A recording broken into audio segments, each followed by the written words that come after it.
Now that higher education news is in the mainstream, I wanted to get back to my higher education news story playlist of videos because I want to talk about what's happening in higher education and just cover some of the bigger news stories that come up. In this video, I just wanted to mostly focus on the Pew Research Center and their website about what the Department of Education is and what it does. Just a few other news stories as well. We all know that our current president is trying to shutter the Department of Education, and technically this would take an act of Congress. And so what's been happening is that he installed his education secretary, Linda McMahon, with a lack of experience in this industry. And this Department of Education was established under my favorite US president, Jimmy Carter, in 1979.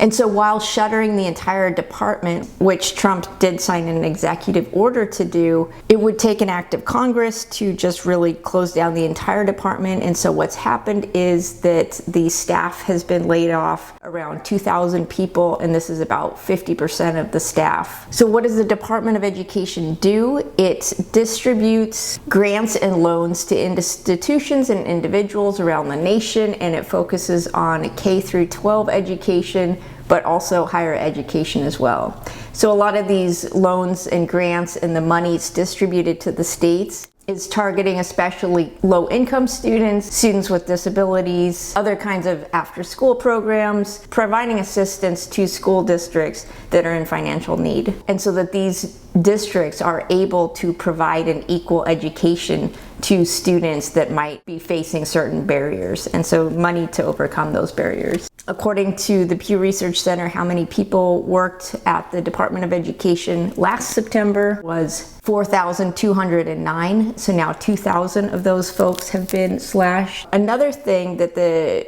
Department of Education does for higher education is it distributes the FAFSA form for people to fill out for trying to get some financial aid. And we know like a while ago that there was a huge fiasco with that rollout. And it also offers student loans and student loan programs for college and graduate students. And so there's going to be some changes coming to the student loan system, including restarting interest and trying to shift these loans into a different program. And so if you look at the Department of Education's website, they're trying to get people to roll over their loan into their newly established program. They also want to put caps on loans that can be given out. As we know, graduate programs have become a bubble in higher ed, and so this is where a lot of people go to think that they can get another master's degree to improve their status on the job market. And these graduate programs flourish off of student loan money, which can be up to the full price of a graduate program. And so therefore that incentivizes graduate programs to raise their rates, because that is the limit then that the federal government would provide of student loans.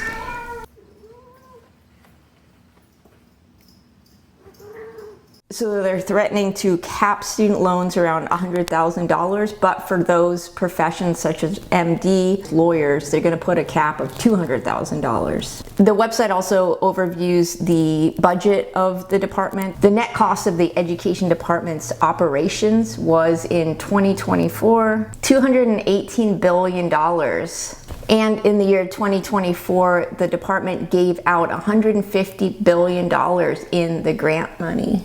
And so here they list some of the major grant programs. So $18 billion for schools with large numbers of poor, neglected, delinquent, and other educationally disadvantaged students. $15 billion for special education programs for students with disabilities. $5.5 billion for a wide variety of school improvement efforts, teacher effectiveness training, after school programs. $3.8 billion for adult rehabilitation center service. $2.2 billion for career, technical, and adult education. And a lot of money went to, the COVID time period as well. They had a section on the website about what is the percentage of this federal grants to local school districts. And they had a chart with the top states that rely on this federal monies.